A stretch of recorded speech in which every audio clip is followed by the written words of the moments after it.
developments there, and just to perhaps look at what the Section 17 of the Federal High Court Act states.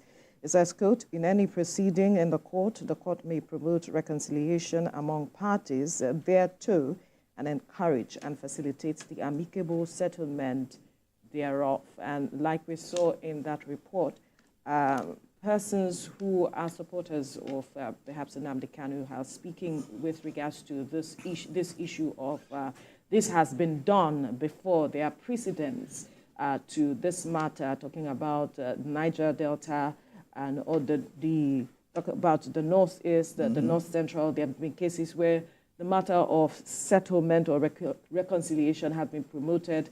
And so this should be something to be explored in this case as it is. Yes, it is something to be explored. You know, this case has gone on since June of 2021, where he started his proceedings and, of course, his detention. So this exploration of negotiations with the federal government is coming at a good time because this case has gone on for quite too long. I mean that the agitations by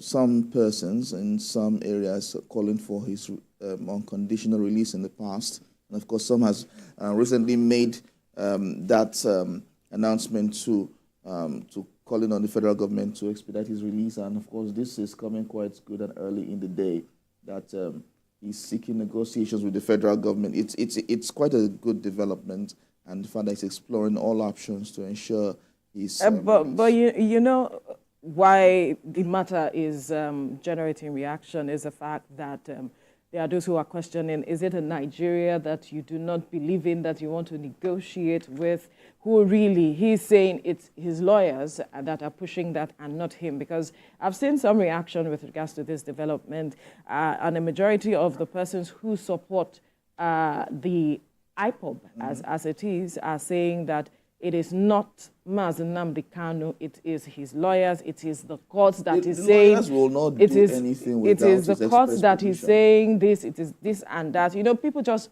throwing their emotions here and there, but the courts won't do anything. At the end of the day, what is the issue? What are we looking out for? What do we want at the end of the day? That is what we should be telling ourselves. Truly. As against we've been very emotional about some of these things. If we can tell ourselves the truth, if reconciliation will resolve this whole matter and he returns to his family, and as they have said, that he said at some point that if he's released, to just give him 2 minutes, they will see peace in the Southeast. And a majority of persons have said that if Mazi Nnamdi Kanu is released, peace will return to the Southeast. So is that what we are looking for at the end of the day, peace to return to the Southeast? And if he still wields that level of influence, if he is released, no, you know, those are some other issues. But the concern basically is there are those who are saying, really, for what he is being, you know, said to have done, treasonable felony and all of those, it's important that we critically look at these issues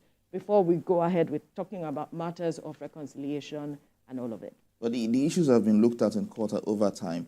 And over time, he has, his lawyers have tried to prove his innocence in all of this. But it's been dragging for too long, and many people that have been that are saying this thing on social media, pardon what I will say, but many of them have not been to the four walls of a prison before or been in detention. But do they have to? They don't have to. But the thing is this: when you are under house arrest or in some form of detention, you understand that freedom is quite sweet to have.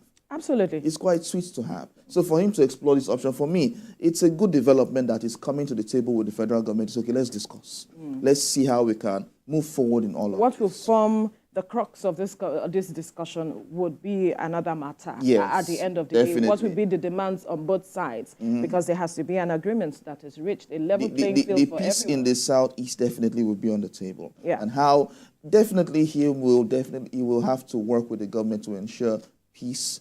Especially the governors of the Southeast to ensure peace is returned to that. Because there are people who still fear the sit-at-home order. Absolutely. They still don't, a lot of people don't really come out on Mondays to work, and it's affecting the economy of the Southeast. So that will be on the table as well. They'll have that discussion and come with an amicable solution.